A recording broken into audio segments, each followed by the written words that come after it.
हरूफ क़लक़ला 5 हैं। इसको जो है वो अल्फाज अपने तर्ज पे ही पढ़ा जाएगा, लेकिन डबल करके पढ़ते हैं। बच्चों को आप इस तरह बता सकते हैं कि डबल करके पढ़ना है, और लफ्ज़ों की पहचान जैसे कि क़ौफ़ के ऊपर 2 नुक्ते होते हैं, बा के नीचे एक नुक्ता होता है, जीम के बीच में एक नुक्ता होता है। इस तरह हरफ की पहचान करवाएंगे तो बच्चा समझेगा। ये गलतियां सही करानी, पहचान करानी लफ्ज़ों की बहुत ज़रूरी है, ताकि आगे कुरान पाक बच्चों का सही रहे, अच्छा रहे और उसमें कोई गलतियां ना आएँ। ये जितना अच्छा कायदा होगा उतनी आगे उसको कुरान पाक पढ़ने में आसानी भी होगी और उतना ही सही पढ़ेगा। हरूफ क़लक़ला।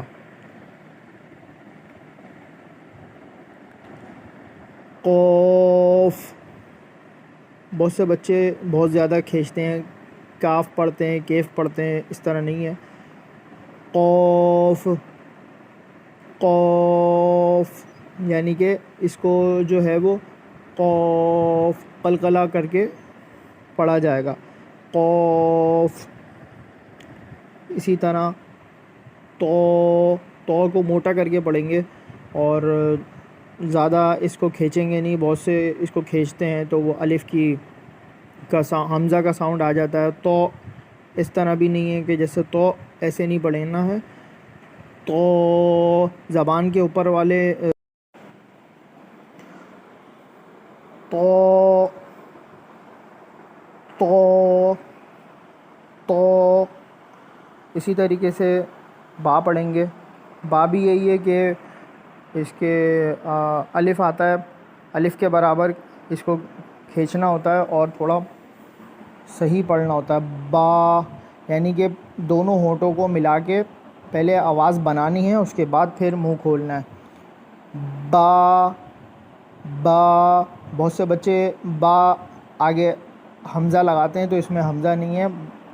बा अलिफ़ जैसे पढ़ते हैं तो इस तरह उसमें बना हुआ भी है बा अलिफ़ करके।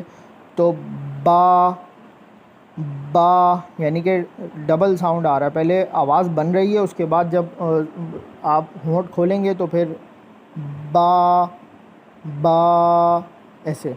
ज़्यादा भी नहीं खींचना है और कम भी नहीं करना है, और जैसे नॉर्मल पढ़ा जाता है बा बा बा, हमज़ा का साउंड ना हो आखिरी में।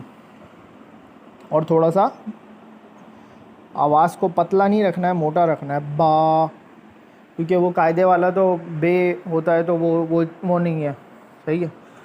और इसी तरह आगे फिर जीम को खींचते हैं, क्योंकि जीम के उसमें मद होता है, मतलब और जो तख्ती होती हैं उसमें मद भी बना हुआ होता है, तो इसमें नहीं है, मैं वैसे ही आपको बता रहा हूँ। जीम देखें डबल आवाज़ आ रही है, जीम। इस तरह खींच के इसको पढ़ना है, डबल आवाज़ करके जीम जीम ऐसे। थोड़ा सा इसको खींच के पढ़ेंगे और दांतों को बंद करते हुए, थोड़ा सा खोल के बंद करते हुए, और जीम ज़बान को दरमियान में रख के थोड़ा ऊपर की तरफ जीम जीम,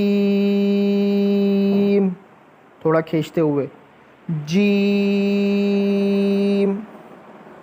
जीम। फिर दाल को पढ़ना है, दाल दाल।